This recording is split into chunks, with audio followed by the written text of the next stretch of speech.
We'll wait a couple of minutes to let people in because there is a kind of queue there in the waiting room.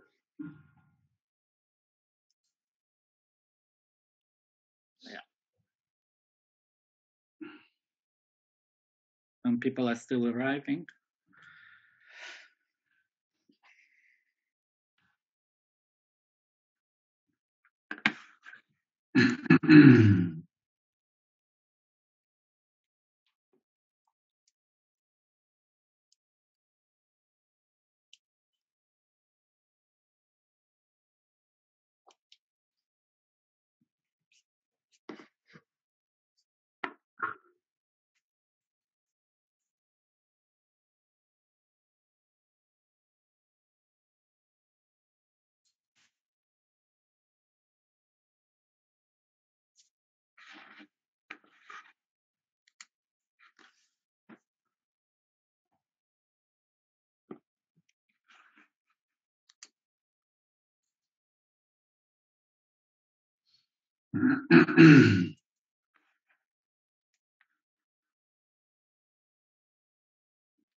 Once again, hello everyone, and we will give another 3 minutes probably, okay? If just, yeah, people are still arriving.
I think I will start, and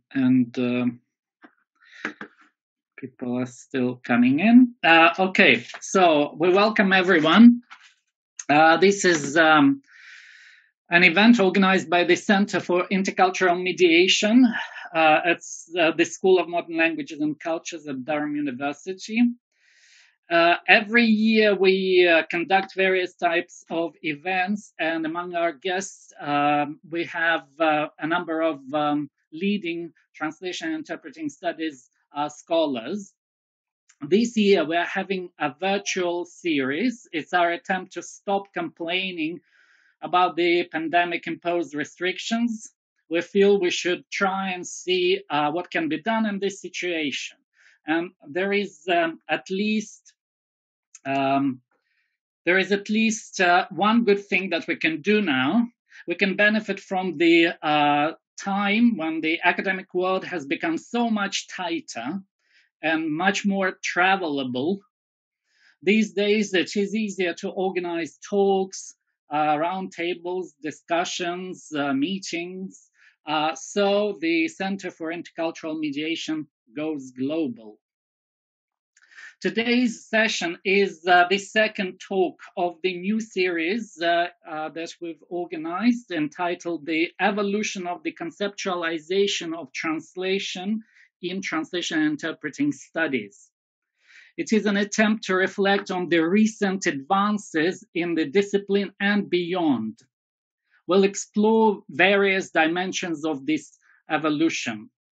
And for today's talk, we are honored to have Professor Ricardo Munoz, who's been a practicing translator since 1991. He studied at several European and American universities until he did his PhD at the University of California at Berkeley in 1993. He lectured at seven American and Spanish universities before he joined the Department of Interpreting and Translation of the University of Bologna, from where he's going to speak to us today. There he directs the Laboratory for Multilectal Mediated Communication and Cognition. As a visiting scholar and or guest speaker, he has traveled widely in Europe, America, and China. And he's also the co-editor of the journal Translation, Cognition, and Behavior. And we're happy because Professor Munoz is giving us, well, he's given several talks already at Durham, but it's the second time that we are having him here. So without further ado, it's over to you, Ricardo. Oh, right. Sorry. Can I just go through some house rules before I forget? So please mute your microphones, and cameras can be on and off as you will. Please, if you have any questions, keep them till the end of the talk, and then enter them, maybe just put question, and then put it in the chat. Please don't use the option of raise hand, because there are so many participants that we may not notice your question. Please indicate if you are a student, because then your question will be prioritized. Okay, so Ricardo, it's over to you now. Good morning and good evening, everyone. You're very kind for coming to listen to my talk. I would like to thank Professors Bingan Zeng and Sergei Tuliene because having me here, and also because having accommodated the fact that I had COVID and then I had to delay this talk. This also explains why I have recycled some images in the PowerPoint that I am going to share with you now.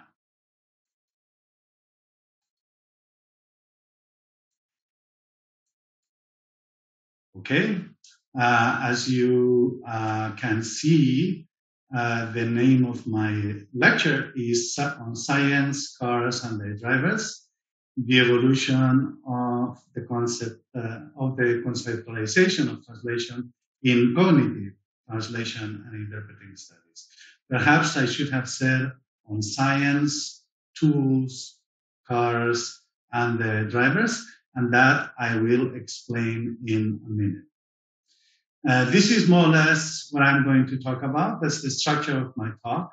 I will talk about cognitive translation and interpreting studies as a scientific endeavor, then of translating as a tool to access the mind, translating as the product of a machine, of a human machine, and translating as something that people steer through. So let's go to the first part, cognitive translation and interpreting studies as a scientific endeavor. Translation and interpreting is not a cohesive enterprise as other disciplines are, say botany, in that it hosts two main traditions. One in the humanities, which is thousands of years old, and another one within the social sciences, which is far smaller in members and in volume of publications.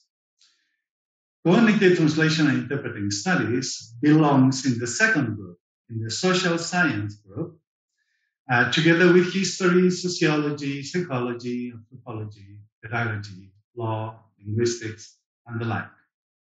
There is an emerging section, realm, that is called communication sciences, where I would like to argue that we belong and not in language and literature departments.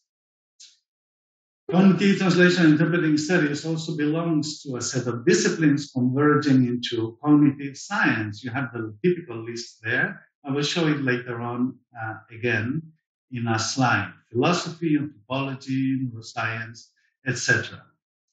And there's one more feature that characterizes cognitive translation and interpreting studies, which is that it belongs to applied sciences.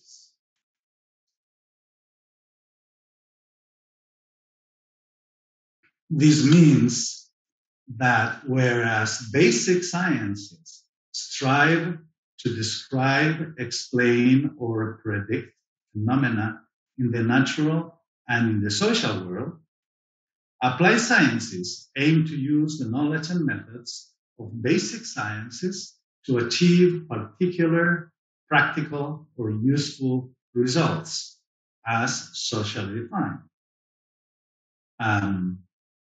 Applied sciences, such as medicine and cognitive translation interpreting studies, are inherently multi- or interdisciplinary endeavors. And applied science does not need to justify, explain, or even mention that it is interdisciplinary. It is by its very nature. We freely borrow from basic sciences and other applied sciences to reach our goals. Our goals, I claim, that are to improve the quality of translations, the quality of translation. When I say translation, I mean all multilateral mediated communication tasks. So translation, interpreting, post-editing, re-speaking, and the like. We also aim to improve the working ways and conditions, and we also aim to improve the way we train our students. So, in this sense, translation belongs then, cognitive translation and interpreting studies belong to social sciences, to cognitive science, and to the applied sciences. This is more or less the map of our realm. Being scientific means that it aims to offer systematic and testable explanations. Being social entails that we are studying human communication. Being cognitive entails that we are focusing on mental activities and processes involved in perception, learning, experience, and thought. We are also an applied science, and that involves that we aim to solve social and practical problems. Now, I would like to add, and somebody in the public may not agree with me, but I will be happy to exchange ideas, and we do not all need to agree, that there are no such thing as terms in cognitive translation studies. Given that it is a scientific enterprise, it stands on the cumulative principle of knowledge, as usual in science, and therefore it develops not as easily as we would like in a line that has admittedly several bumps. And today, I would like to illustrate 3 of those bumps. Many people may think that I'm talking about cognitive translation and interpreting studies as if it was a discipline. And indeed, we have all the bells and whistles to be considered a scientific discipline. We have an association, track.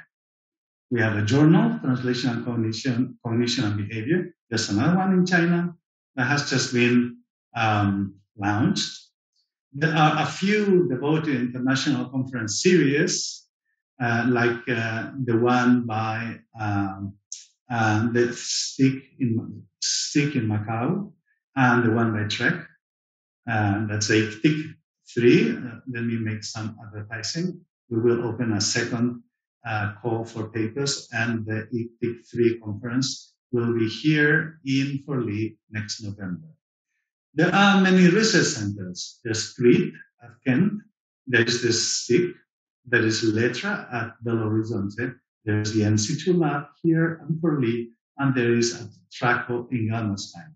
This by no means exhausts the people who are working on the field, but those are perhaps the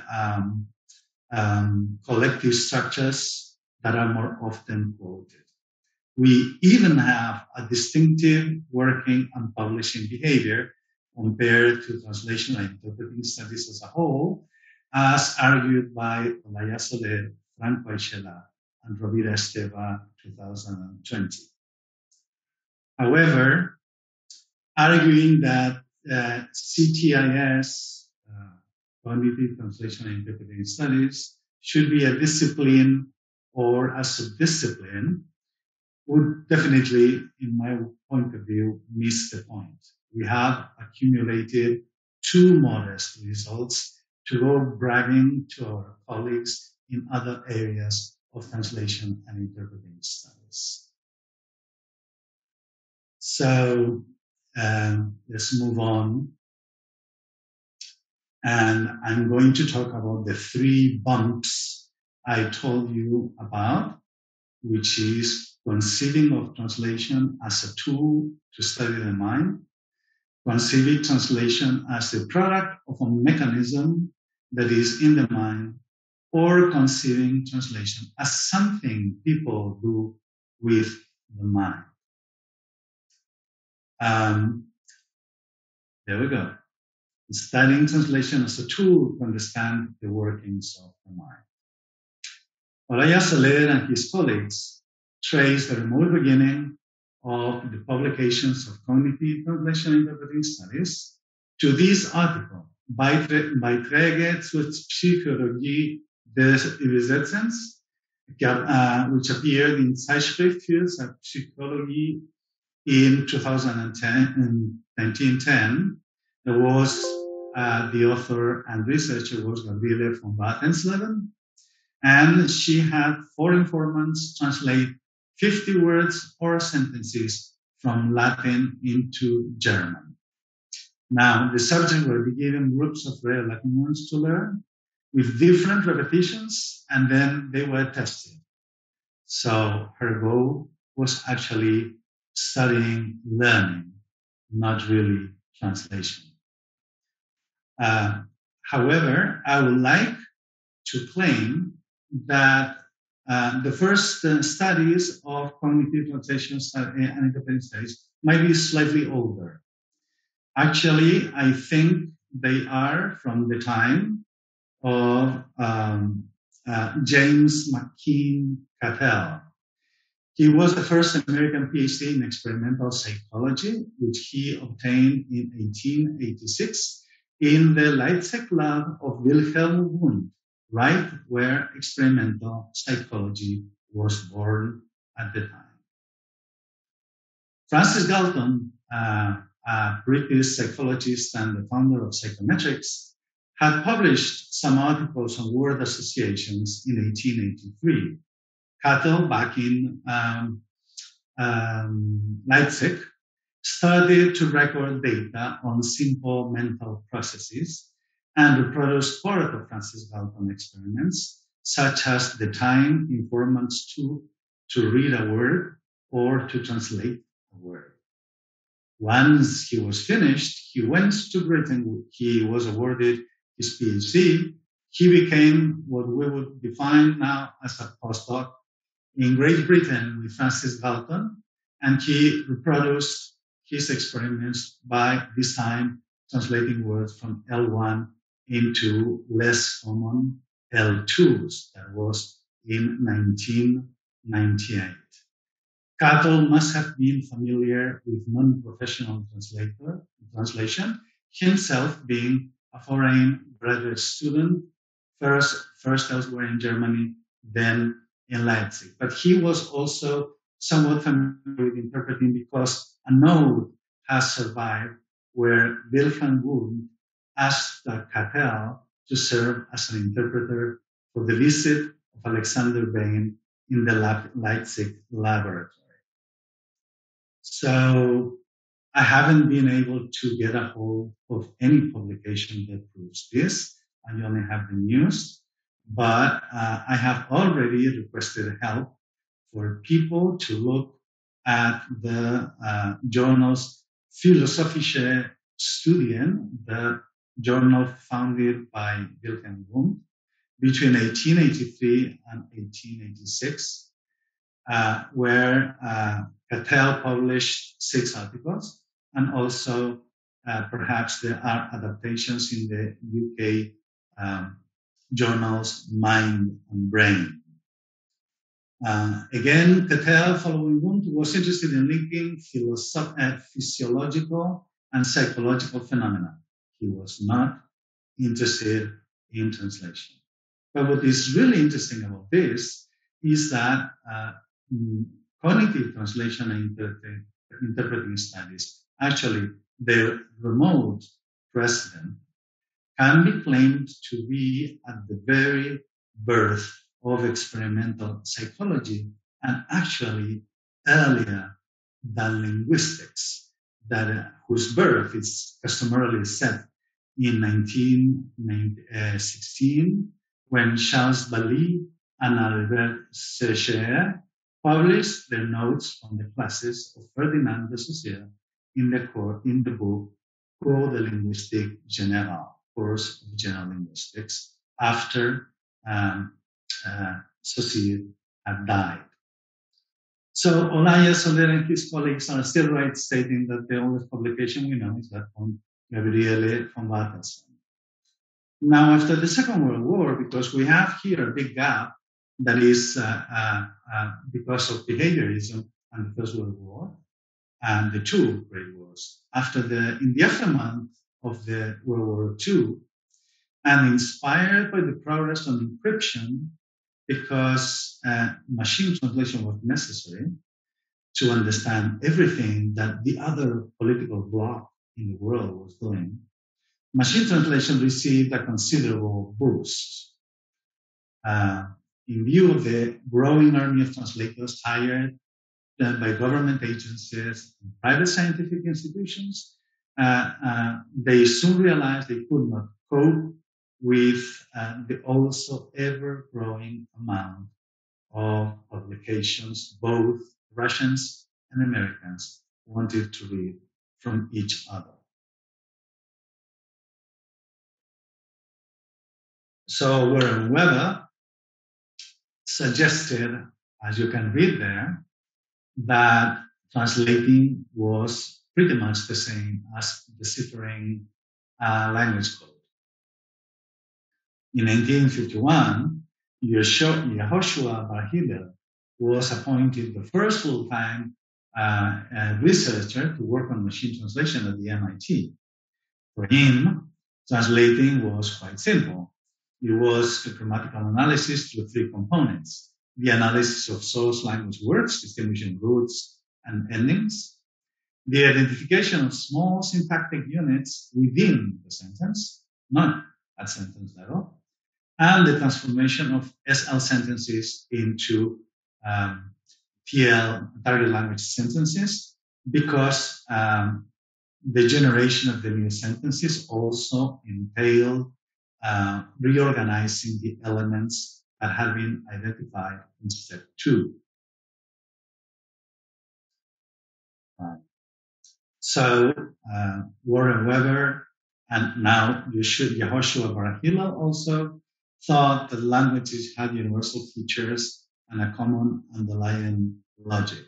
At the time, behaviorism had fallen short of explaining many behavioral phenomena, and MT researchers started to think that the state of linguistics was a problem and that they needed to make it more scientific. That is when Yehoshua Bar Hillel hired a 23-year-old Noam Chomsky to join his lab on machine translation. I would like you to consider the importance of ideas. It was machine translation that created a generative transformational linguistics and not the other way around. So the cognitive revolution started based on the notion that many human phenomena could only be explained if we had internal mental states and representations. Chomsky was definitely the leader of one of the leaders of this revolution and indisputed in language concerns. Everybody converged to study, to assume that they could study minds in computers and the human mind in artificial minds through simulations that got rid of ethical concerns and also of introspection.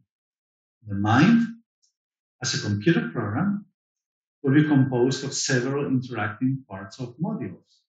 In this view, cognition would amount to flows of information with a complex system, controlling diverse processes to sense the environment, symbolize it for internal handling, transform, reduce, elaborate, store, recover, and use symbols, and then yield control behavior. Now, soon, internal thinking became reduced to internal representations and rules. Later on, with the development of machine translation, it became even more reduced to search and planning, so that the mind, the human mind, was equal, was thought of as simply a problem-solving system. Now the goal would be to study that problem-solving system. This was the cognitive revolution that had all these branches that you can see and that converged into the idea that the mind worked as a computer. And then we need to study the computer to know how to study how the mind works. In the terms of this lecture, it was a jump from studying the tools to study the car, to study the machine. So we're used now to hearing people liken a computer CPU to the central executive, the hard drive to long-term memory, the random access memory to working memory, the bus to the spinal cord, keyboards, USB ports, scanners, and microphones to senses.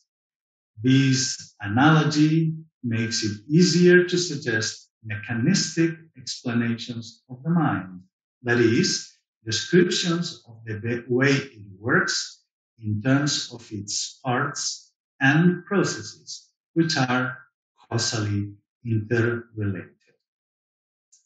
Now, there are definitely differences between a human mind and a computer. A computer works serially, one step at a time, even though so fast that you may think it does several things at once. The output of one process becomes the input of the next one. There are no contextual or random effects modifying the way it works. And the first input will never lead to different results. In other words, it always reaches the same end state. Also, and again, like our brains, computers are clearly different devices to perform different functions. In a computer, we store information in one piece of the machine, one piece of the hardware, and process that information in a different piece. Humans, however, store and process information in just one organ, our brain. Also, PC memory is unlimited depending on how you provide the machine, whereas human memory is clearly limited. Actually, the limits of our memory and what we can hold at once are one of the foundational notions, the basic notions in cognitive translation and interpreting studies. Now, our brains, on the other hand, do store and process information in the same organ, but they do so serially and in parallel. I have read a very convincing article that we can actually, when we do a perceptual task, we can hold up to 50 processes simultaneously in our mind. That means that our capacity is really impressive. On the other hand, symbols are very different in a human than in a machine. Humans ground the meaning of the symbols in experience. Actually, we can claim that the architecture, the embodied architecture of our mind, is grounded in our memories and in our experience, whereas computers cannot know what they are processing. They do not understand, and they need to be told in advance what words and other linguistic units mean. And that is through other language units and words, which creates an effect of infinite regression. Okay. After the cognitive revolution, the first wave of people studying translation as a car, as a machine, were a set of psycholinguists, Eva Paneth in London University, an MA thesis. Younger people in the audience should note how many women and how many young researchers I will be mentioning. I think it is worth noting. And she studied the output of several interpreting modes and focused on time lag, speed constraints, and of course, the underlying cognitive mechanisms. She was studying the car and how it worked.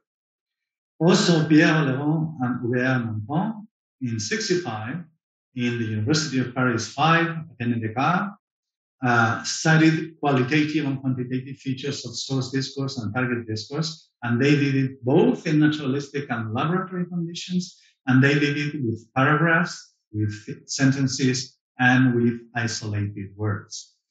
Ingrid Pinter in Vienna had a PhD in psychology, where she compared the ability to listen and speak at the same time and compared professional interpreters with interpreting trainees. And Barrick, in the University of North Carolina at Chapel Hill, compared two professionals interpreters, two graduate students, and two bilinguals, interpreting 4 discourses of different genres, checking on errors, omissions, additions, and the like. The epitome of this generation of psycholinguists is probably David Gerber. His contributions are many. We're not going to mention too much of that. But as you can see here, translation and interpreting was a tool to study the black box. It was the black box that was being studied, and the strategy was to give an input and to check the input and then figure out whatever had happened in between. Now, in translation, remember, machine translation had been growing, and a lot of money had been put into it when this gentleman, let me move this so I can read the name, John Robinson Peirce, was named the head of the ALPAC report, a study committee that declared that MT was slower at the time, was slower, less accurate, and twice as expensive as human translation. Also, that there was no immediate or predictable prospect of useful machine translation. And they also declared that more basic research was necessary. In fact, they stated, let me read it, I hate reading but I think this is important, in order to have an appreciation either of the underlying nature and difficulties of translation, or of the present resources and problems of translation, it is necessary to know something about human translation and human translators. Ladies and gentlemen, this is the birth certificate of human translation studies as a discipline in the university. Since the failure of both psycholinguists to explain how translation is done and the MT engineers failed to deliver accurate cheap translation. Since now the new priority was to study human translation, and the study as a discipline was handed out to language and literature departments, where it usually fell within linguistics. Now, because of this, because of the conceptual structures and approaches that we had already mentioned and that were inherited by these language researchers in language departments, we did inherit the approach of machine translation and psycholinguistics. So Binet and Davernet talked about strategies, where actually there is no single strategy of translation. I know what I'm saying. No single strategy of translation that can be argued to exist today if we go to the dictionary and check that a strategy is a principled and ordered series of steps to achieve a goal. We usually use strategies to hint at the results of such strategies that are as of yet unknown. George Monan talked about language universals, following also inspired by Noam Chomsky, thinking that there would be, that is not George Monan, but Chomsky, there would be a language of the mind that would be universal, and that we would convert from surface language in one language, surface structure, to a deep structure in the language of the mind, and then to a different structure in a different language, surface structure in a different language. Eugene Nida very soon realized that that didn't work, but was inspired by that notion to suggest the kernels. Remember that what we do, colors what we think, and Eugene Nida was focusing on translating the Bible into foreign, often native languages. So his suggestion was that translating was something that you needed to do by going back to the kernels. There would be basic structures in one language, then translate that into a basic structure of another language, and then move from that basic structure into something more idiomatic. The notion of linguistic substitution, the one that Warren Weber had started to mention by saying that it was a matter of encryption, was already present in John Catford's notion of linguistic substitution. Now, everybody knows that if you get one text, say in Ukrainian, that is used by two Ukrainian persons, and you substitute it by another text, say in Portuguese, the two Ukrainians in the conversation are not going to understand anything. Of course, they can speak Portuguese. I'm assuming they don't. What I mean is that the notion of linguistic substitution hides that there has been a substitution of author, of addressee, of context, of time, and of space. So translating is not a matter of linguistic substitution. There was also the notion that meaning had to be more or less invariant, and that is reflected in the work by Alexander Lutskano.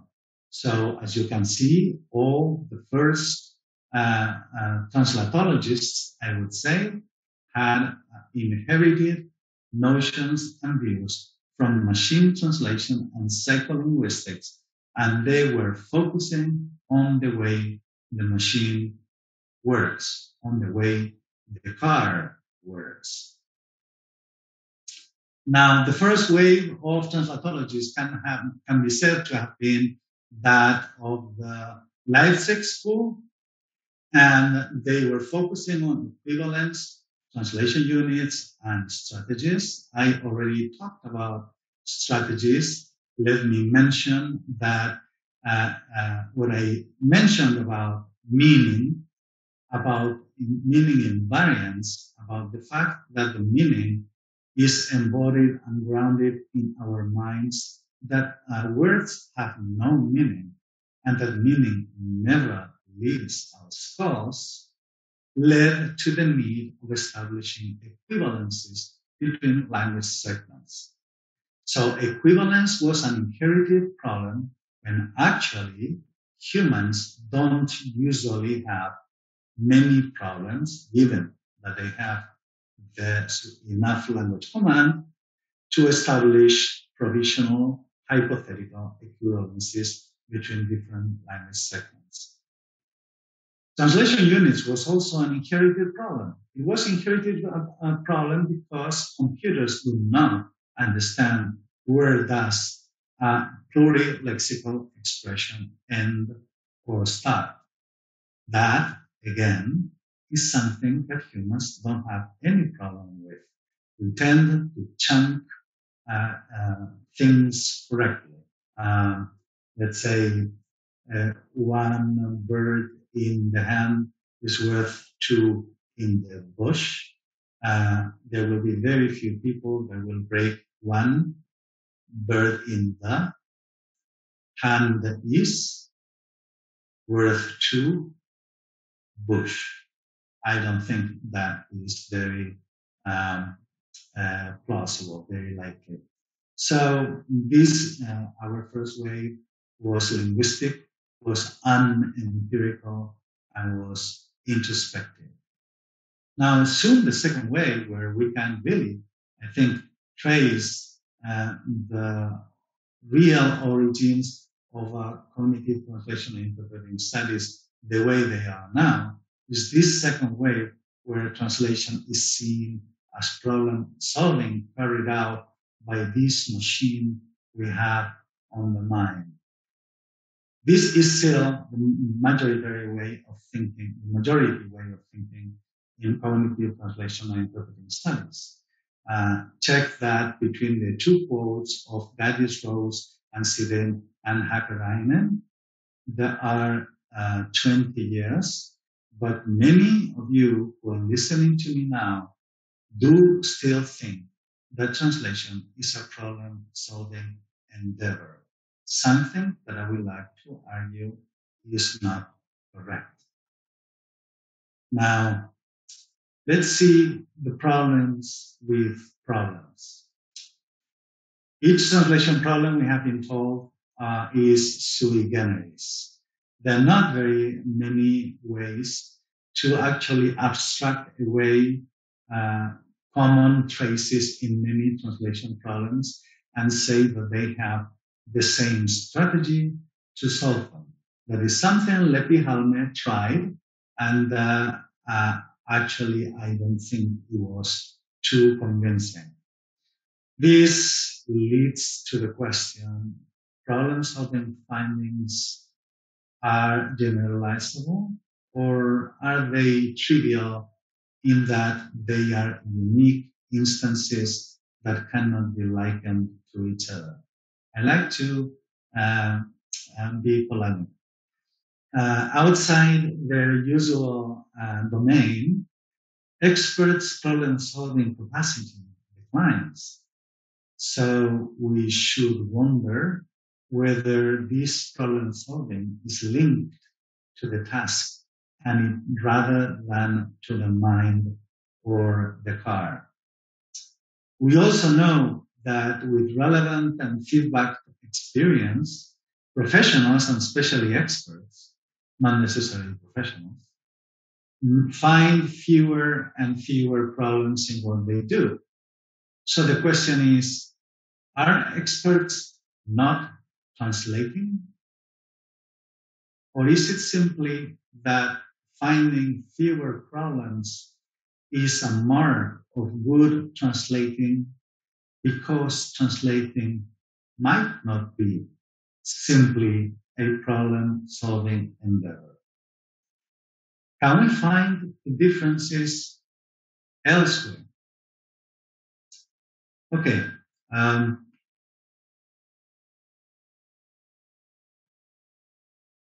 The machine, the car, has been suggested to be a Monocle model that was suggested by Kirkman and Condit, who claimed that literal translation is the default rendering procedure. There would be parallel, connected processes of comprehension and production. This way of thinking would lead to expressions that are difficult to understand, like that comprehension follows text production. So the prediction of the Monocle model is that you first write a word, and once you wrote it, then you realize what it means. I'm sorry to think this is simply plainly wrong. There is no way that you choose one word as a translation for another word, and that you only realize the meaning of the word after you chose it and you placed it on the page. Now we have plenty of evidence against this view. For instance, we know that professionals avoid cognates in translation even when those cognates are correct. We have also learned that emotional states have an influence on the way we process information. So there's no such thing as an independent Monocle model that works on its own.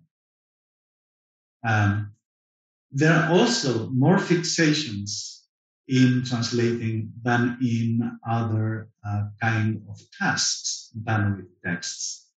That mean, however, that some elements are shared between translation and other tasks. The Monocle model also cannot explain why you are more literal when you are tired. I think I saw my friend and colleague Ana Rocco in the audience. I'm sure that she will think I should add that we are also more literal when we are sad or in a bad mood. And that cannot be explained by the Monocle model. Experienced readers fix their eyes only on full words, and that does contradict the notion, the bottom-up notion, as you can have in this image, in the blue image here, of smaller units being compounding to higher units until you get to the level of translation.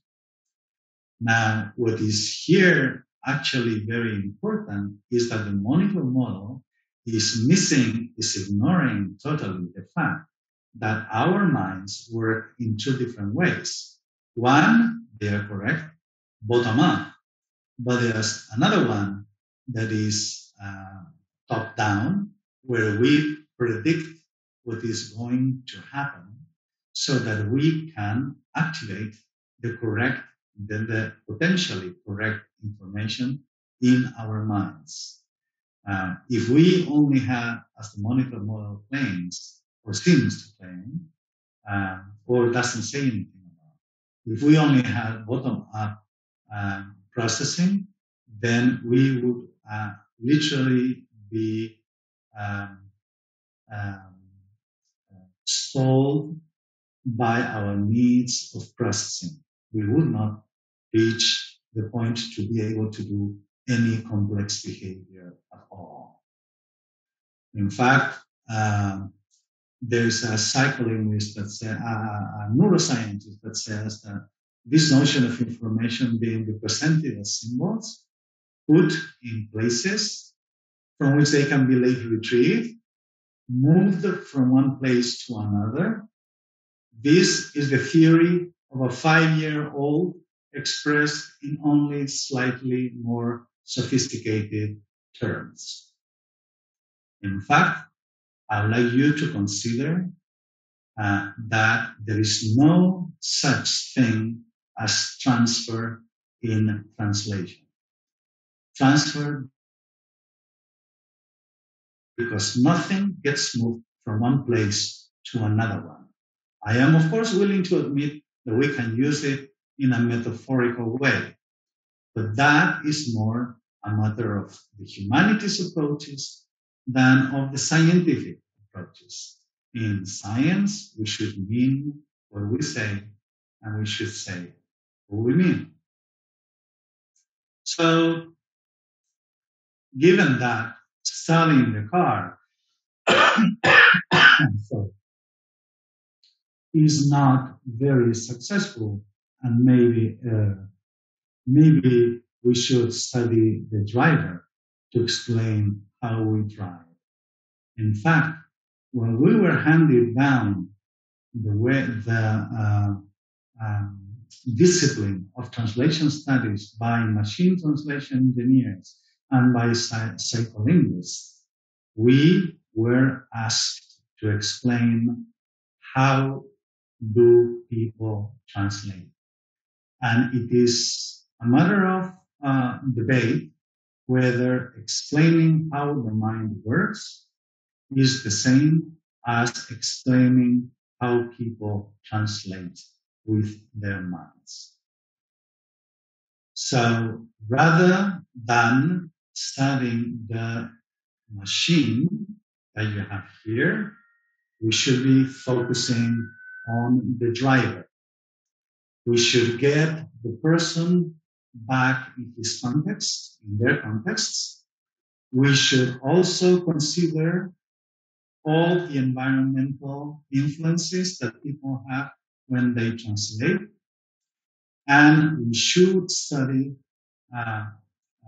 the tasks, the translation and interpretive tasks in their dynamic development and not in very tiny slices that are doubtful to explain the whole process.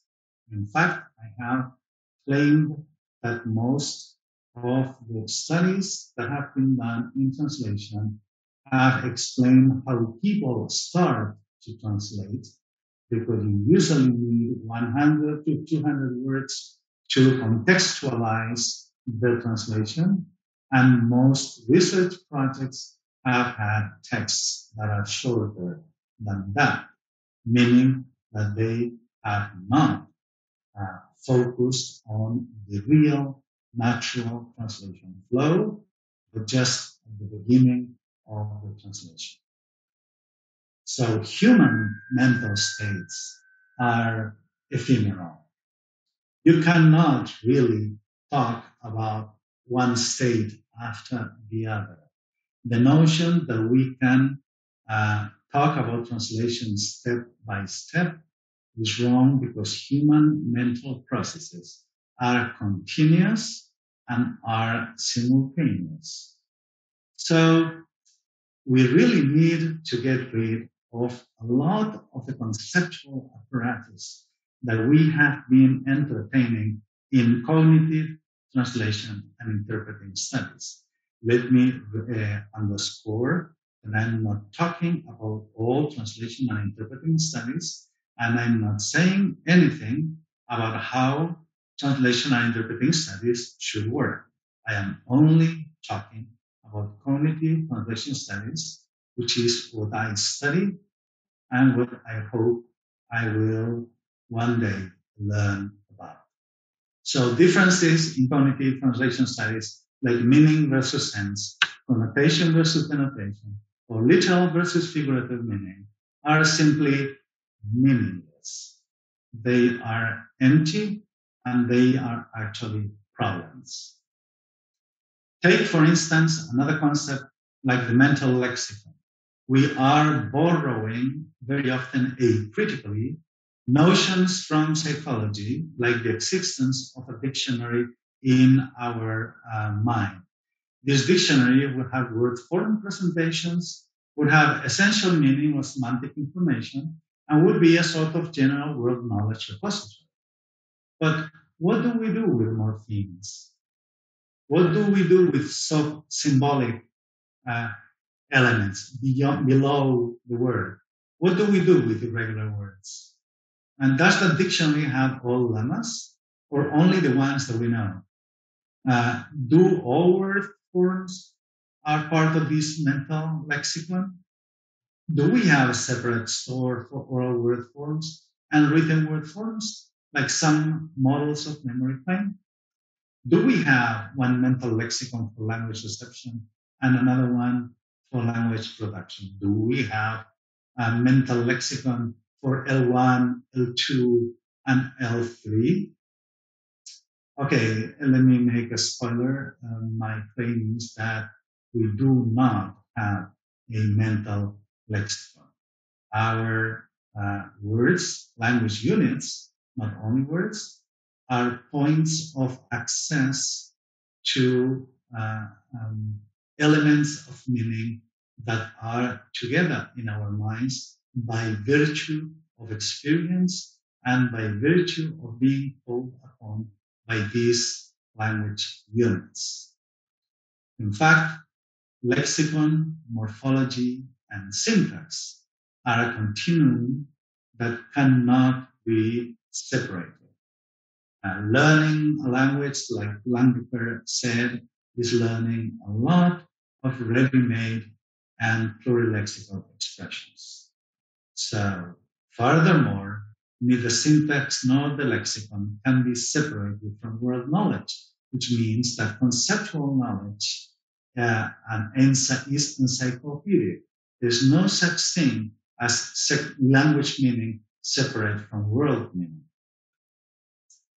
Take, for instance, the concept of context that we use very often.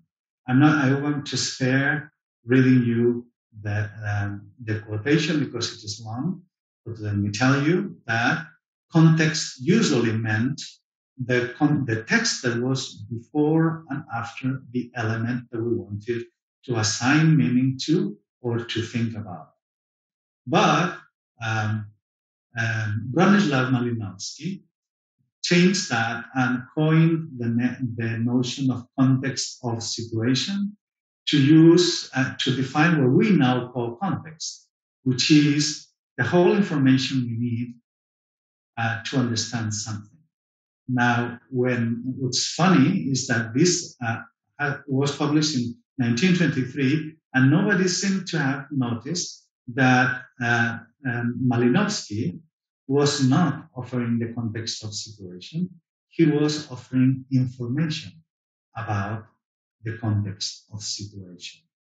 That is, context is actually the information that we have stored in our minds and then we activate to assign meaning to symbols and other elements that otherwise would be meaningless.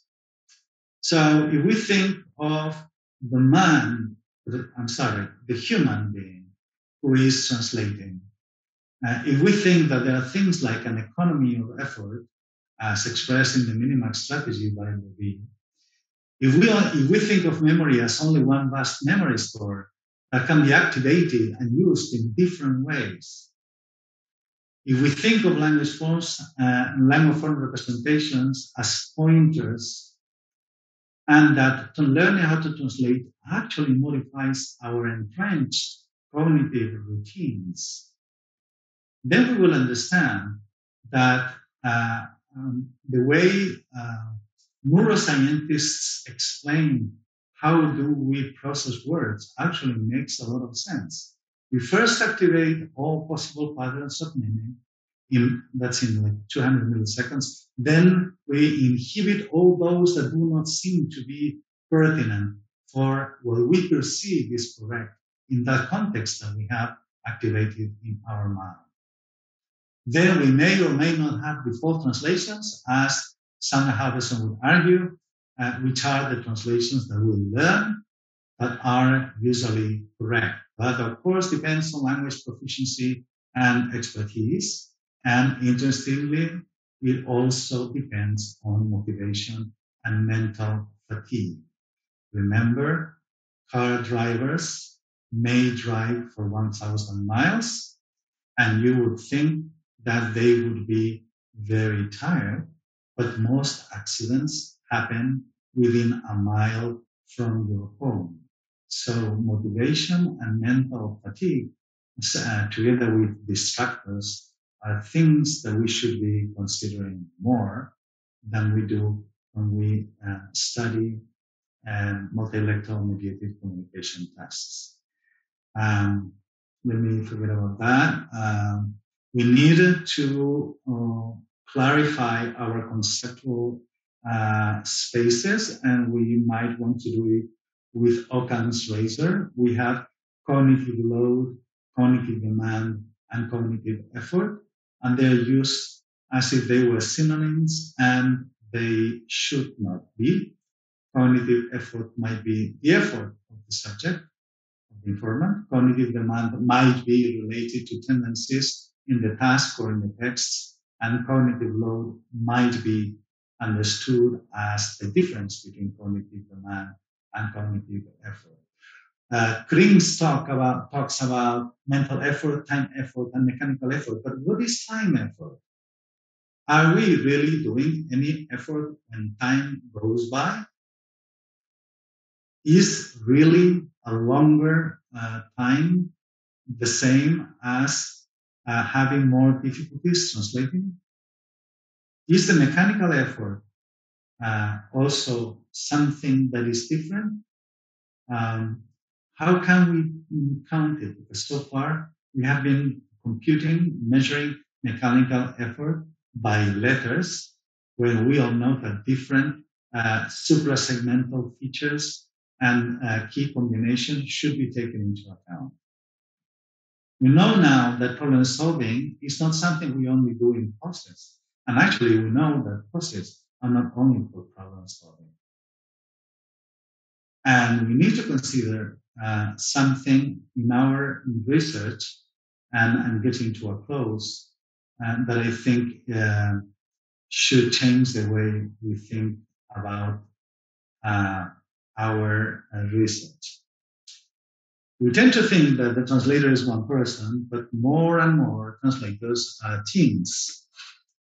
We tend to think that translators are just one step in a process, where actually they may entail several steps.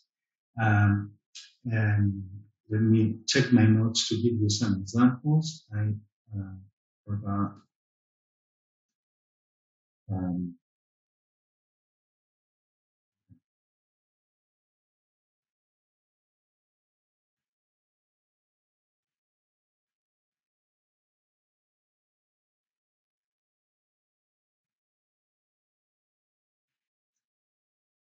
Okay, so we not only have a team, the fact is that we can have other actors impacting on the translation. And the fact is that we indirectly consider them when we consider the factors constraining a mediator doing their task. So we actually should open up and not study only the mediators, but everybody, all parties, taking part in a communication event, even if only because we know to make sure that what mediators have in mind as the prototype, addressee, or what the author wanted really matches what the author wanted and the prototype reader of the text. Now, we are used to think very easily in source texts as something that is right there, and we chose it and we describe it. But well, we do. But the fact is that we tend to use very short source texts. Actually, they very often would not satisfy all criteria of texts or textuality. They are often unstable. They are very often dynamic, as many mediators know, because they are translating and the original text becomes changed. Sometimes they come with other semiotic modes, such as paratext, illustrations, tables, and the like. And translators very often translate the whole thing. So source text is a matter of reflection, especially because we never write a text as a blank slate, departing from nothing. We have text models in our minds. So there is always a source text, even when we are writing a source text. Now,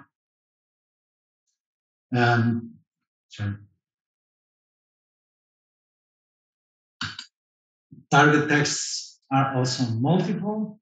They also have mixed semiotic codes. These should lead us to rethink what we are doing.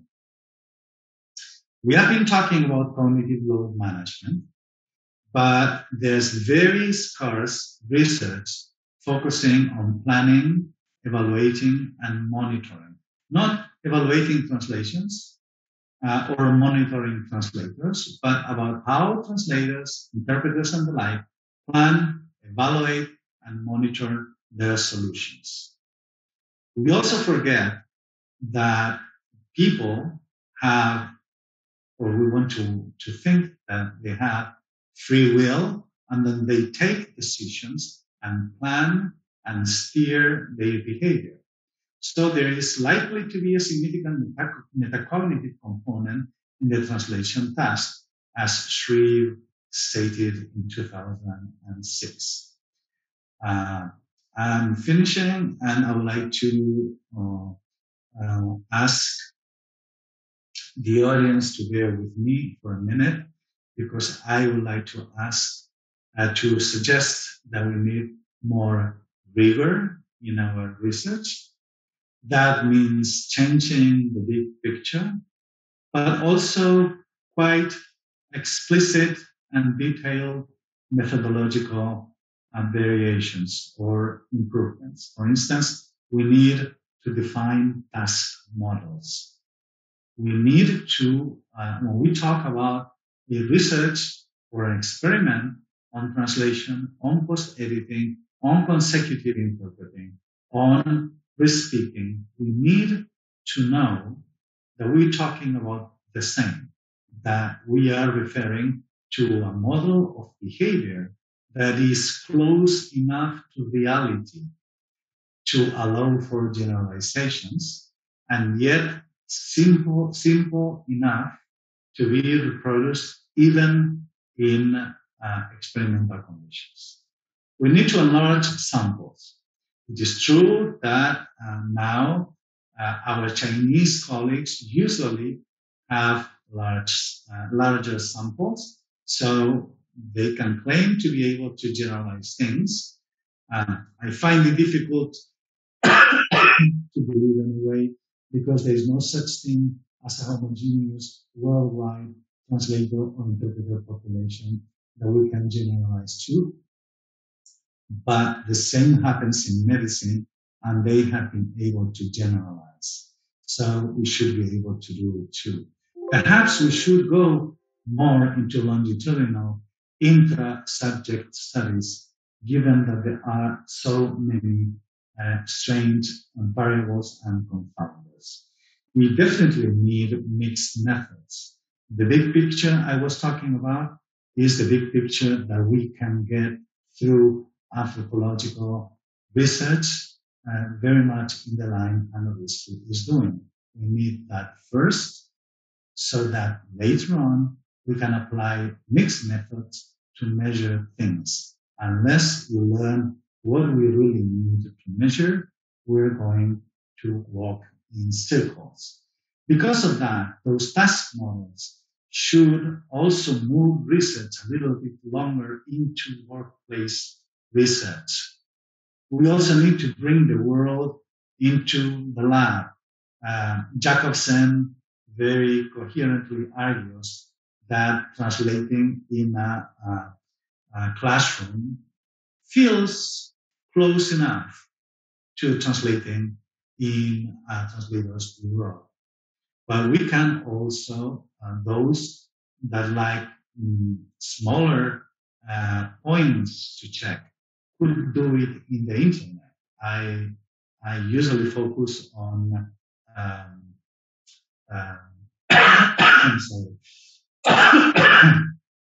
on keylogin, and I was surprised to see that there was a research piece done through the internet that had 160,000 informants.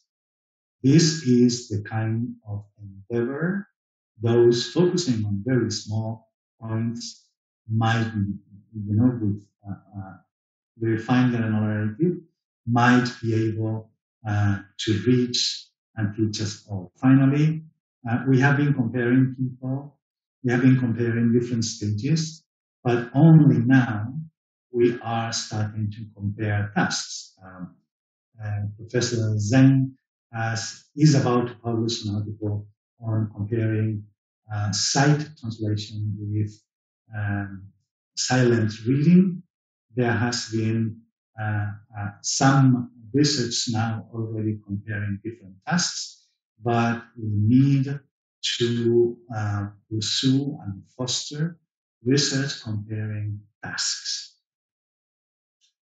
This is the end. This is what I wanted to tell you today. I hope you have many questions and no guns. Thank you. Thank you, Ricardo. So now we are opening the floor for questions to the audience. So if you have, well, I'm stopping recording, by the way. So if you feel like asking a question, so please feel free, and you're not going to appear anywhere. Yeah.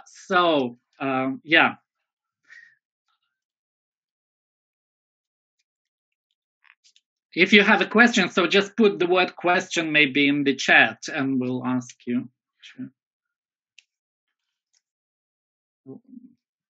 Well, thank you very much, Ricardo. I think our audiences are trying to type in their questions. So in order to fill in this silent gap, I just want to respond to one of your final comments or expectations to us on cognitive translation interpreting studies. I'm thinking of one thing, and I know that you are organizing a very major conference in Bologna at end of this year, and you've designed quite a long list of panels. My question is, particularly in the situation of COVID-19 pandemics, and our empirical studies, our experimental studies has been impacted seriously because we couldn't conduct as usual face-to-face experiments with eye checking, with interview, that kind of things. Do you think of any novel research methods for conducting cognitive translation interpreting studies in COVID-19 situation? And this might be something which is enlightening to our researchers. Thank you. Thank you, Professor Zeng. A student of mine, an MA student of mine here at Berlin, was just awarded a mention of excellence in her MA thesis. There was an empirical study comparing several translation tasks, and this was done during the COVID lockdown. So she had to test people at their homes. Of course, testing people at their homes means that there will be probably some confounders, but you may take some measures to minimize that. In my lab, which is actually the MC2 lab, is organizing the conference. It is not me. I wish I was able to do it on my own, but I'm really lucky to come with a great team. But you can test the behavior of people in translating one text, say 900 words, and split it into two, and let people ask as many questions as they want or do it collectively in the first part, and let the second part only be done on their own, no questions permitted to anyone else, but working in regular conditions at home. Then you only study this second part. This is as ecologically valid as it can get, because you minimize the different interpretations of the task or the wrong interpretations of the commission, the translation commission, in the first part. You also may help people exchange their ideas, and then their behavior in the second part is individual, and I think you can tell that you are accessing realistic behavior in the dynamics of the task. I hope I answered your question. Yeah, thank you very much.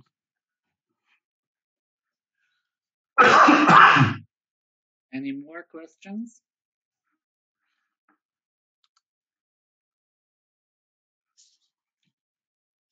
Okay, so maybe I could also ask a question. Ricardo, I was interested in, I wanted to ask you to maybe elaborate a little bit on the point that you made about communication event parties. So when we take into consideration not only mediators, but those who are contributing to the communication event. So if you could. Definitely. Thank you for your question. First of all, let me remind the audience that I'm talking only about cognitive translation and interpreting studies, and not about all translation and interpreting studies. Now, we have a growing, excellent trend of research studying how audiovisual product watchers react and process both audio description, subtitles, and the like. That includes the audience. Now, when we think about the audience, we seem to agree that it is obvious somehow. It is really obvious that when we translate, we are translating for somebody. But that somebody might be different from the real somebody who is reading. So we need to consider that. We also need to consider that we very easily assign intentions, meanings, double approaches and the like to authors. But the authors are very often far when not dead. So mediators are building an image of an author, and we should study that. But hey, there are many authors who are alive. There are many authors like the writer of the novel The Perfume, who will ask for a certain kind of translation, will have the translation changed. So it has an impact, very much like censorship, will have an impact on the way you translate. The author, the client, the publisher will also have some expectations that add to the constraints. Also, in many cases, journals, magazines, texts are written with a secondary addressee in mind. The most obvious example is that children's literature is also written for the parents, and guardians will choose what the children read. And very often they have plays on words and comments that are addressed to those adults and not to the children. Even some journals, like some, I don't know how you say it in English, heart magazines for hairdressing parlors, have as many male readers as they have female readers, and that is not acknowledged, and people tend to have these false expectations about how they should translate. So it is actually the whole thing that we need to consider, even if we are only interested in the mind of the mediators. I hope I answered the question. Thank you very much. It was Zuskin, the perfume. That's right. That's right. He asked for all his translations to be modified and made literal, and nobody heard of him again.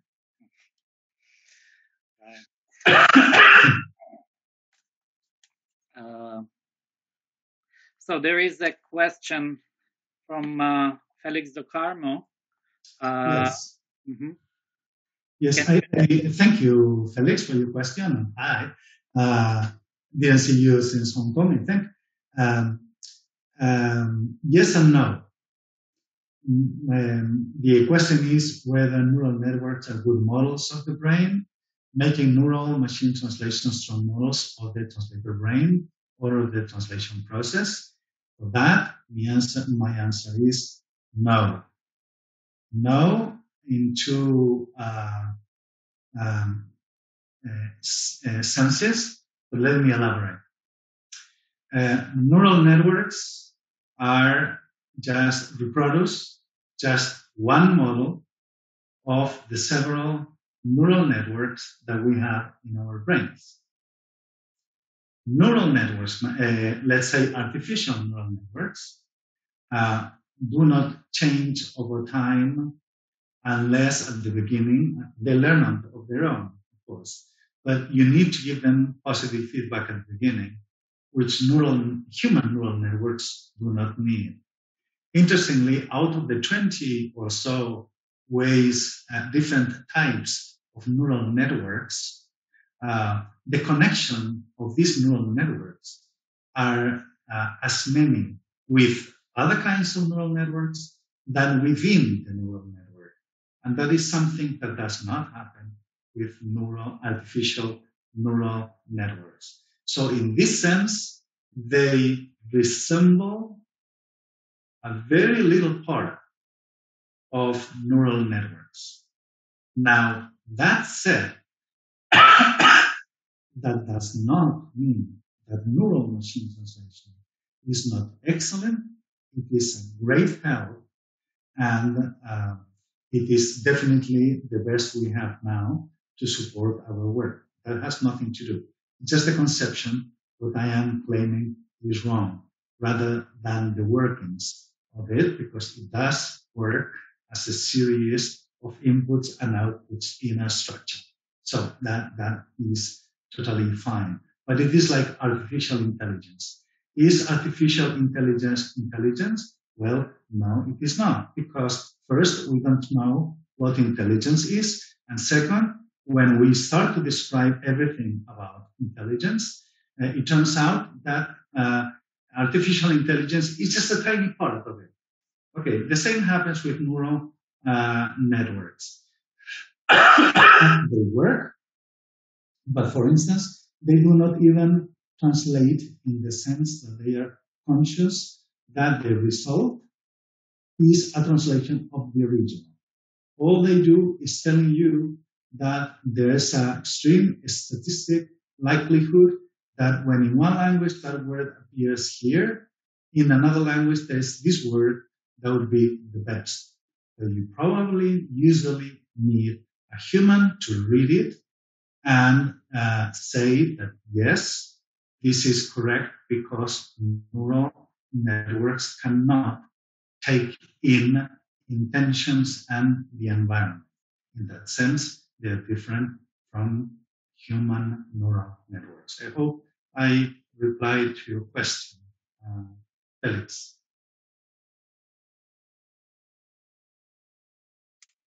Thank you, Ricardo. There is a big question asked. I think we can leave it for the end.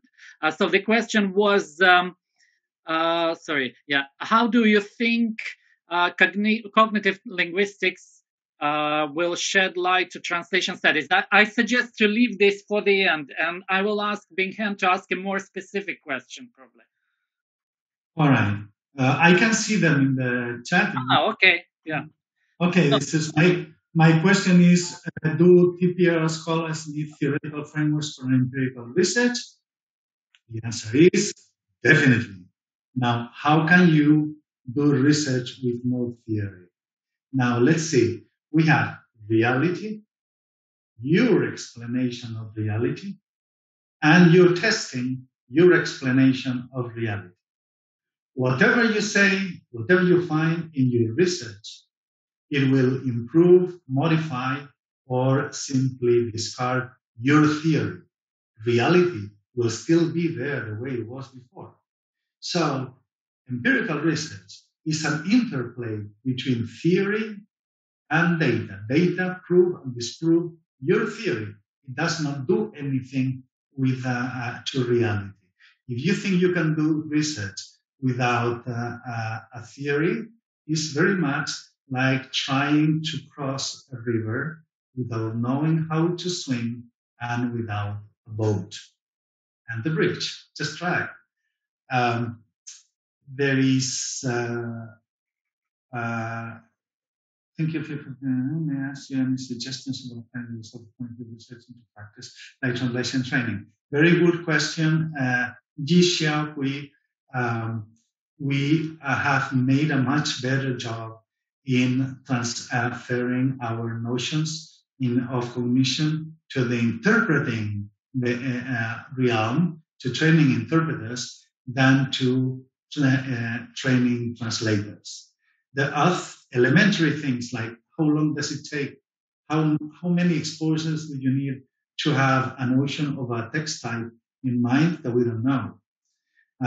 We do not actually follow professional standards very often. I have realized, I have learned that asking people to translate against the clock usually helps them improve their concentration, which means that they are not really approaching translating in a very professional manner. They often will take minutes and minutes in considering shades, different shades of a word, something that a professional cannot afford.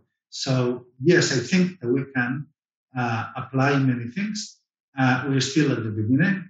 I would suggest that you look at the works by Don Kiraly, who is probably Gary. I'm sorry, the last name slips me now, but I can get back to you. There is some people applying them successfully. Gary Massey from the Zurich University of Applied Sciences. I'm sorry.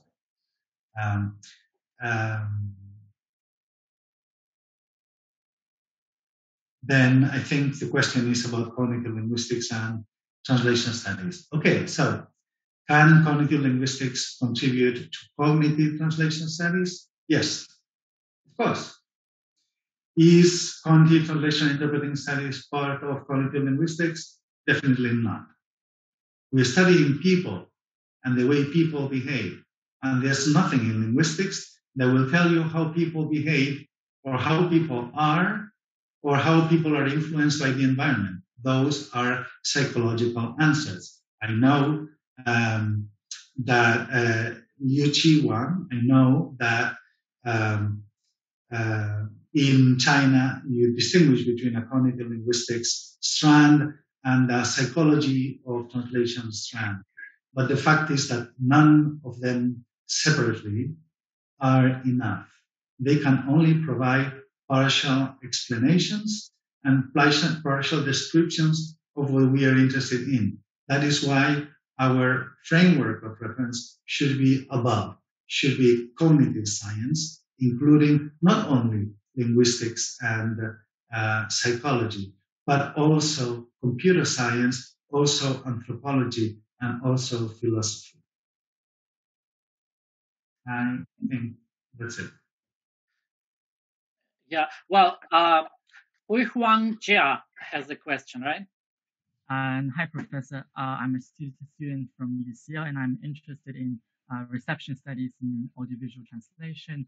I would like to ask you a question about the way to analyze the data collected, because some scholars prefer SPSS, some scholars prefer R, and I've noticed that some reviewers will say that if they use R, they are much more complicated. So which method do you prefer? So yeah, thank you.